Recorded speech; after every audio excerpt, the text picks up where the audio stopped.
এটা কি মা, তুমি ওদের বলছো এসি ঘরে যেতে আর আমাকে কাজ করতে বলছো? এই ওদের সঙ্গে নিজেকে তুলনা করো না। মেঘনার ডিগ্রি সম্পর্কে ধারণা আছে? ইন্টারন্যাশনাল স্কুলে ও কাজ করে, প্রিয়া এমএনসি তে কাজ করে, আর তুমি বলার মতো একটা কাজও করো না। তোমার সাহস কি করে হয় ওদের সঙ্গে নিজের তুলনা করার? মা, রাঘব, কি হয়েছে?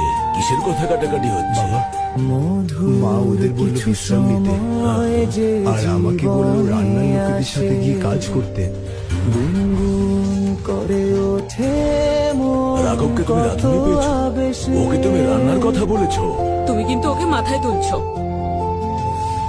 বাবা ছেড়ে দাও বাবা, কি কাজ করতে হবে বলো, আমি সব করে দিচ্ছি। রাঘব এই ধরনের কাজ ছোটবেলা থেকে খুবই ভালো করতো। একদম ঠিক বলেছিস, ওর দ্বারাই এই কাজটাই হবে।